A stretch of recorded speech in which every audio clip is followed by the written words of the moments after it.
विश्वं दर्पण दृश्यमान नगरी तुल्यं निजान्तर्गतं पश्यन्नात्मनि माया बहिर्बोधभूतं यथा निद्रया या साक्षात् कुरुते प्रबोधसमये स्वात्मानमेवाद्वयं तस्मै श्रीगुरुमूर्तये नमः।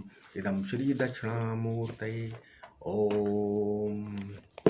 इस वीडियो में क्या है, इस वीडियो में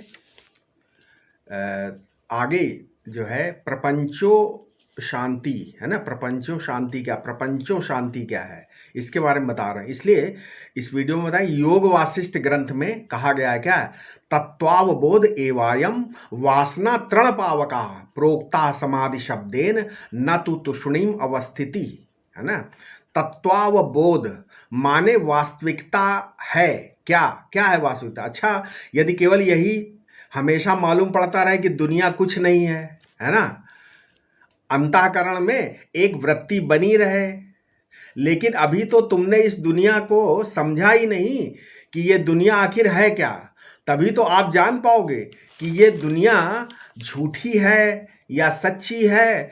क्या इस अंतःकरण, क्या इस एक अंतःकरण की वृत्ति है, मतलब ये तो ये वो संसार है। ये जो अंतःकरण की वृत्ति है वही संसार है, या संसार से परे की कोई वस्तु है।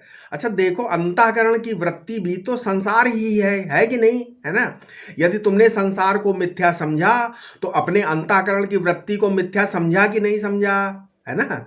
अगर अपनी वृत्ति को भी मिथ्या समझा तो वो कौन सी वृत्ति बनी रहे, हमेशा स्वप्नाकार विशेषाकार वृत्ति में बना रहे और जागृत आकार वृत्ति में नहीं आने पाए।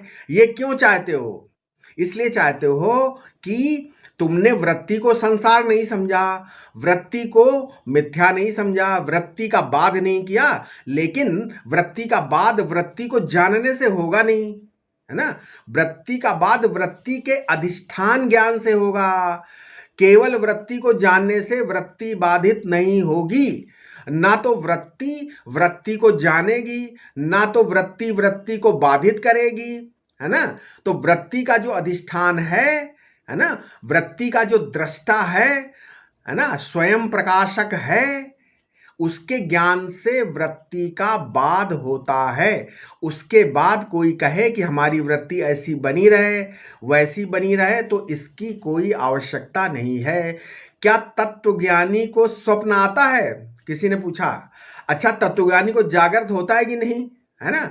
अरे भाई, अगर तत्वज्ञानी को जागृत होता है तो स्वप्न भी होगा और सुषुप्ति भी होगी, परंतु जैसे जागृत अपने स्वरूप में बाधित है ना, इसी प्रकार स्वप्न और सुषुप्ति भी अपने स्वरूप में बाधित हैं। बाधित है माने ये अपने पर, ये भासने पर, प्रतीत होने पर भी तत्व नहीं है, वास्तविकता नहीं है, असलियत नहीं है। प्रपंचोपशमम, इसमें प्रपंच नहीं है। प्रपंच प्रतीति पर भी, प्रपंच की प्रतीति होने पर भी उसमें प्रपंच की उपशांति है। लेकिन ये प्रश्न उठता है कि प्रपंच कभी ना कभी तो बना होगा, है ना। ये संसार कभी न कभी तो बना होगा। ये प्रश्न मन में आता है। नहीं, प्रपंच बना नहीं है, नहीं। शांत परिणामी उपादान नहीं है, उसमें विशेष शक्ति नहीं है, प्रपंच की केवल प्रतीति हो रही है। शिवम कहने का अभिप्राय है ये है कि उसमें आवरण शक्ति नहीं है, वो माया मल से सर्वथा रहित है।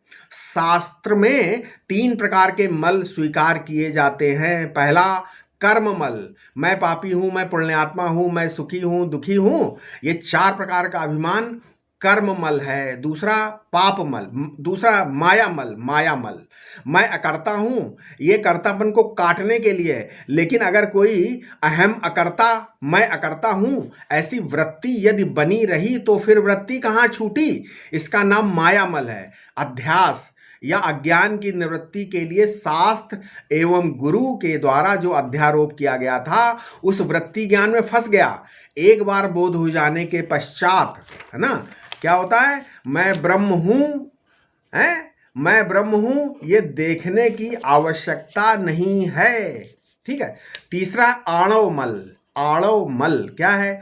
तत्वज्ञान होने के बाद भी मैं स्वतंत्र नहीं हूं, यानी बोधहीन पारतंत्र और बोधहीन स्वातंत्र दोनों अज्ञानी जीवों में रहते हैं।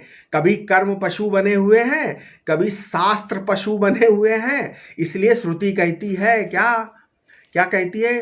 पशुरेव सा देवानाम। भेदवाद में देखो, भेद इसलिए कहती है पशुरेव सा देवानाम, मतलब भेदवाद में मनुष्य क्या है? देवताओं का पशु रहता है। श्री सुरेश्वराचार्य जी अपने नैश्य कर्म सिद्धि ग्रंथ में कहते हैं क्या? आत्मा यदि भवेद दुखी का साक्षी दुखनो भवेत, दुखिना साक्षिता नास्ति, साक्षिणो दुखिना दुखिता सदा तथा। है ना? यानी मैं दुखी हूं, यह अनुभव होता है, अतः इस दुखी होने रूप वृत्ति का कोई साक्षी है? कम दुख, अधिक दुख अथवा सुख, ये अवस्थाएं परिवर्तित होती रहती हैं, लेकिन इनके आने जाने पर भी अपना आपा ज्यों का त्यों रहता है। ठीक है? देखो, जो साक्षी है वो विकारी नहीं होता, वो तो बुद्धि के हजारों विकारों का दृष्टा है, अपना स्वरूप निर्विकार है। तो जो आत्मा के स्वरूप को जान लेगा वो क्यों किसी वस्तु के भोग की इच्छा करेगा, क्यों शोक करेगा? क्योंकि उससे पृथक कोई सत्ता स्थिति है ही नहीं। शिवम, शिव शब्द का सुसुप्ति से संबंध है। शिवम कहा ना, तो शिव शब्द का किससे संबंध है? सुसुप्ति से, जिसमें सब सो जाते हैं। सिंह स्वप्ने शेरते अस्मिन इति शिवम। है? सुसुप्ति तो अज्ञानग्रस्त होने से अशिव है, क्योंकि सुख दुख के बीच से रहित निर्बीज आत्मा शिव है ना? और शिव के संबंध में शास्त्रों में बहुत व्यापक विचार किया गया है। जागृत अवस्था के दोषों के निवारण के लिए प्रपंचोपशमम, स्वप्नगत दोष के निवारण के लिए शांतम और सुसुप्तिगत दोष के निवारण के लिए शिवम कहा गया है। संख्या का निषेध करने के लिए अद्वैत कहा गया है। जहां भी कोई दूसरी वस्तु होगी, दिखेगी, उसका ज्ञान होगा, उसका एक दृष्टा होगा, दृष्टा पूर्ण है और अधिष्ठान भी पूर्ण है। इसलिए पूर्ण तो दो नहीं हो सकते। ठीक है? दोनों एक हो जाएंगे, अर्थात अंतःकरणोपहित चैतन्य और रज्जुपहित चैतन्य जहां एक हो जाएंगे वहां सर्प नाम की कोई वस्तु नहीं रहेगी। देखो, दृष्टा देश काल वस्तु तीनों को देखता है, नहीं? यदि दृष्टा न हो तो तीनों की प्रतीति नहीं होगी। अतः दृष्टा ही इनका अधिष्ठान भी है। तात्पर्य यह है कि अपने में अपने को ही ये देश काल वस्तु के रूप में देख रहा है। अपनी आत्मा से भिन्न ये देश काल वस्तु नहीं है। भ्रांति इसमें यह है कि हम अपने को शरीर और दृश्य को अपने से भिन्न समझ रहे हैं। देखो, देह और ये जो मोबाइल है, ये दोनों क्या है? ये दोनों दृश्य हैं। दृश्य दृष्टि से भिन्न नहीं होता और दृष्टि दृष्टा से भिन्न नहीं है। अतएव भिन्नता की प्रतीति ही भ्रांति है। अतः अद्वैत कहने का तात्पर्य यह है कि अधिष्ठान से दृश्य कोई भिन्न वस्तु नहीं है। अब है चतुर्थम मन्यन्ते, मतलब देखो, मंगलाचरण में कहा गया है कि माया संख्या तुरीयम, अर्थात माया की संख्या से उसकी अपेक्षा से सत्य तुरीय है। जागृत का अभिमानी विश्व प्रथमावस्था है, द्वितीय अवस्था स्वप्न का अभिमानी तेजस और तृतीय अवस्था सुसुप्ति का अभिमानी प्राज्ञ। ये तीनों अवस्थाएं और उनके अभिमानी कल्पित हैं। ये अवस्थाएं और उनके अभिमानी जिस अधिष्ठान में द्रव्यमात्र वस्तु में कल्पित हैं, उसमें तुरीयत्व केवल क्या है? समझाने के लिए आरोपित है, चतुर्थ है नहीं। उसे चतुर्थ मानते हैं, उसमें चतुर्थत्व भी कल्पित है। ब्रह्म और आत्मा शब्द पर्यायवाची हैं, जैसे घट और कलश।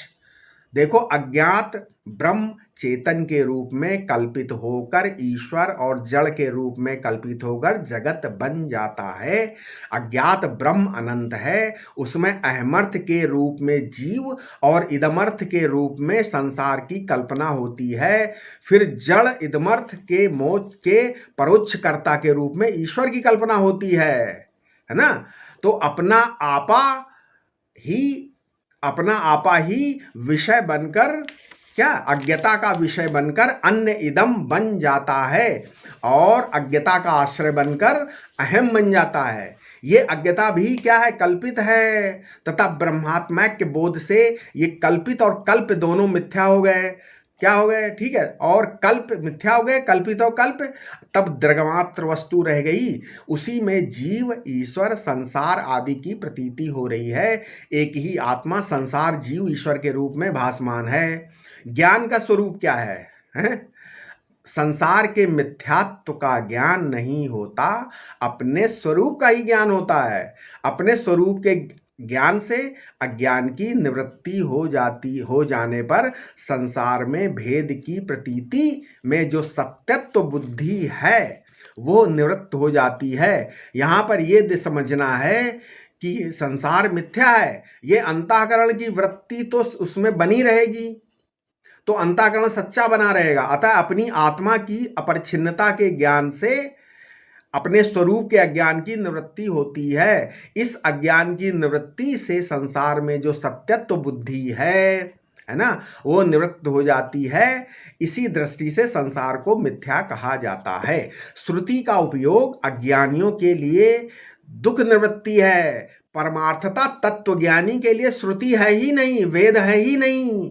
सभी शास्त्र अज्ञानी को मार्ग दिखाते हैं, तत्वज्ञ तो शास्त्र से ऊपर उठ जाता है। अतएव सा विज्ञेयः, वो ये अज्ञानी की अवस्था को लक्ष्य में रखकर कहा जाता है। ज्ञान हो जाने पर ज्ञाता ज्ञान ज्ञेय की त्रिपुटी समाप्त हो जाती है। वहां तो द्वैत का सर्वथा बाध हो जाता है। इसलिए बृहदारण्यक श्रुति कहती है, आत्मा वारे द्रष्टव्य श्रोतव्यो मंतव्यो निदिध्यासितव्यः। बृहदारण्यक श्रुति, आत्मा देखने योग्य है अब तक नहीं देखा है, केवल तुमने अपने से अन्य को देखा है, दूसरे को देखा है। अब आत्मा को देखो। उपाय क्या है? श्रेष्ठ पुरुषों के पास जाकर क्या करो, श्रवण करो, फिर मनन करो और फिर विचार करो। आत्मा को देखो। इसका अर्थ ये नहीं कि आत्मा ज्ञान का विषय है। अगर आत्मा ज्ञान का विषय नहीं है तो फिर उसे देखने योग्य क्यों कहा है? तो यहां पर ये विवेक करना पड़ेगा कि कौन सी वस्तु जानी जाती है और कौन उन्हें जानता है। आत्मा से अन्य जो भी दिखता है उससे एक बार अपने को पृथक करो। जानने के जो कारण हैं उनको भी हटा दो, तब देखो कि तुम क्या हो। जब तक अपने करण तथा करण के विषय को अपने से पृथक नहीं करोगे तब तक अपने आप को नहीं जान सकते। देखो हमारा विज्ञान उल्टी दिशा में जा रहा है। हम दूसरे को देखते हैं, है ना, और अब उसे रोको। इससे क्या होगा कि विज्ञान का कोई विषय नहीं रह जाएगा। अगर विषय नहीं रहेगा तब विज्ञान का कोई अभिमानी भी नहीं रहेगा, है ना, क्योंकि सभी इस विज्ञान का ही अभिमानी होता है। देखो क्या है, विषय और अभिमानी के न रहने से केवल विज्ञान रह गया, है ना। विषय नहीं रहा, अभिमानी नहीं रहा, तो क्या बचा? विज्ञान। विज्ञान का कोई परिणाम नहीं होता क्योंकि वो ज्ञाता है, ज्ञेय नहीं है। जो ज्ञेय नहीं होता वो अनेक नहीं होता, अनेक नहीं हो सकता। जो अनेक नहीं, उसे परिणाम नहीं भी नहीं होगा। देश काल वस्तु का प्रकाशक है विज्ञान, इसलिए अखंड अद्वितीय विज्ञान ही आत्मा है। सह विज्ञेयः, सा विज्ञेयः। तो विज्ञेय का तात्पर्य यह है कि तुम जो संसार के विभिन्न पदार्थों की को देह मन बुद्धि आदि अनात्म पदार्थों को विषय बनाकर उनमें ज्ञान के अभिमानी बनकर ज्ञान को अनेक मान बैठे हो, ये तुम्हारा ज्ञान है। इसको दूर करने के लिए तत्व ज्ञान की आवश्यकता होती है। अब इसके बाद हम अपने अगले वीडियो में अपनी अगली कारिका बताएंगे, ठीक है। ओम शांति शांति शांति।